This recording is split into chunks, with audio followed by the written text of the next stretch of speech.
السلام عليكم. معكم مجوهرات السكاك يونس المتواجدة برواق التونسي الرقم 27 مدينة الجديدة. اللي بغى يتواصل معنا ويجي يتقدى المليح والبيض المنقي من عندنا ولا الجويوري والذهب توب دي توب في لافينيسيون كيف ما معروفة على السمعة ديال المحل، يجي عندنا او يتواصل معنا في الرقم 0661 07 0098.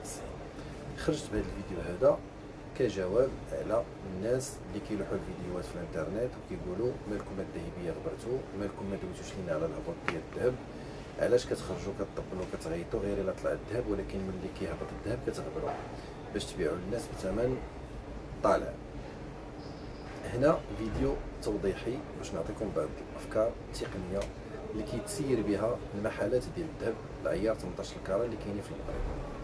خصكم تعرفوا واحد الحاجه، ان الذهبيه دائما ما عمرهم ما غادي يخسروا، ولو يشريو الذهب 1000 درهم للغرام ويبيعوه لكم ب 700 درهم للغرام ما غاديش يخسروا.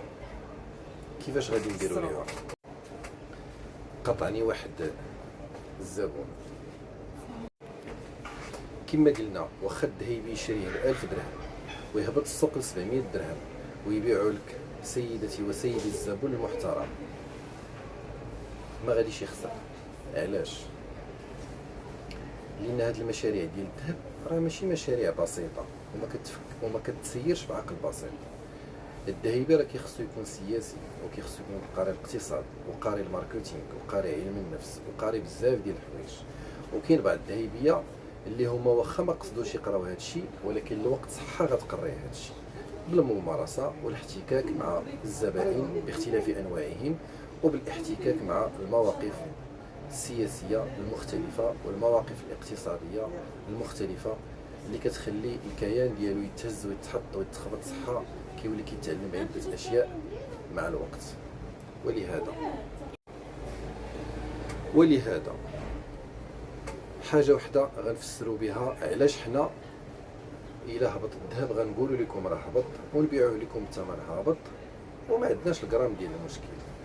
وهاد المساله ديال الذهب الى هبطت ما خصهاش تخلع الناس اللي هما شاريين الذهب وتخلع الناس اللي هما كيستثمروا في الذهب، لان ملي كنذكروا فكره استثمار راه حنا كنهضروا على المدى البعيد، ما كنهضروش على شهر شهرين 3 شهور، راه كنهضروا على عام عامين اللي الذهب صحه غادي يطلع، لان لو نيفو دو في ما عمرنا سمعناه هبط، دائما كنسمعوه طلع.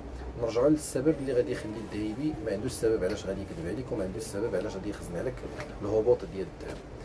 بما انه حنا كنديروا لانفونتير من العام للعام بشحال عندنا من غرام ماشي شحال عندنا ديال الدرهم، لان القيمه الحقيقيه ديال راس المال هو ستوكاج اللي عندك ديال الذهب ماشي هو شحال عندك ديال الدرهم، لان الدرهم هي راه غير اوراق نقديه صوبتها الماكينه، وكما كنعرفوا ان الفلوس راه نهار على نهار كطيح القيمه ديالها، دونك هي ماشي مرجعيه باش نعبروا راس مالنا شحال وصل من العام للعام. دونك لافونتير هو كنحسبوا شحال راس مالنا من العام للعام بالنسبه للناس اللي ما عارفينش هذا المصطلح ديال لافونتير، وما كنظنش لان هذا المصطلح شائع وكلشي كيعرفو. بما انه حنا كنحسبوا شحال عندنا من الغرام من العام للعام، راه واخا نشري انا الغرام ب 1000 درهم ونبيعو لك ب 700 درهم، راه في نفس الوقت غادي نصيفط انا للمعمل في كازا يصيفط ليا الغرامات ديالي، يعني بعت لك بثمن طايح غادي نعاود نشري بثمن طايح، والغرامات ديالي غادي يرجعوا للفيترينا. دونك ها هي راها سهله. فلهذا اللي بغى يعرف المعلومات الحقيقيه على المجال خصو يمشي يتصنت لصاحب المجال، اللي بغى يشرب خصو يمشي يطلع يشرب من العوينه، ماشي يبقى يشرب من الاخر د العوينه. راس العوينه الماء نقي وصافي، الاخر د العوينه الماء موسخ ومخوض ودماغك حتى هو غادي يتخوض. كنتو مع مجوهرات السكاك يونس المتواجده برواق التونسي، نتمنى نكون عطيتكم جواب شافي وكافي وسهل وماهل باش تفهم باللي راه الذهبي ما عمره غادي يخسر ولو يبيع لك بثمن طايح، وحتى انت اذا استثمرتي في الذهب راه ما عمرك غادي تخسري. علاش؟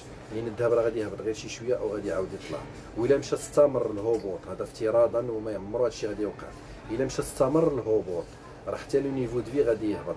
شاريه كيلو ديال الذهب او نص كيلو او ربعه ديال الذهب، وهذيك البركه ديال الذهب اللي كانت عندك كانت غادي تشري لك واحد الارض في 2025، ومن بعد في 2028 الذهب هبط ل 500 درهم. هذيك القيمه ديال داك الذهب اللي كانت غتشري لك ارض بقيمه 100 مليون، من هنا في 2028 الى الذهب هبط ل 500 درهم، هذيك الارض حتى هي غادي تهبط القيمه ديالها والثمن ديالها ل 50 مليون. دونك راه هي ما هي. بحال دابا مثلا في 1970 1960 كانت سبيكه ديال الذهب كتجيب لك اون مرسيدس كلاس سي، ياك؟ دابا نفس السبيكه ديال الذهب كتجيب لك اون مرسيدس كلاس سي موديل 2025. دونك هي ما هي. الذهب كيطلع، لو نيفو دو في كيطلع، المعيشه كتطلع، كلشي كيطلع. الذهب الا هبط واستمر في الهبوط، وهذا الشيء مستحيل، راه حتى لو نيفو دو في حتى هو غادي يهبط، حتى تولي الخبزه اللي كدير درهم غتقدر تهبط حتى ل 10 دريال وتهبط حتى ل 4 دريال. دونك الناس اللي هما شارين الذهب يطمئنوا، وإلا كان شي حد غادي يخاف حنا اولى بالخوف، حيت حنا اللي حاطين رزقنا وخدمت سنين ديالنا في هذه الفيترينا هذه. دونك جامي تخافوا من الاستثمار في الذهب. اللي عنده الفلوس يحولها ذهب باي ثمن، ويصبر ويوسع خاطره، وراه السوق والزمان ما جاي غير بالخير. والسلام عليكم.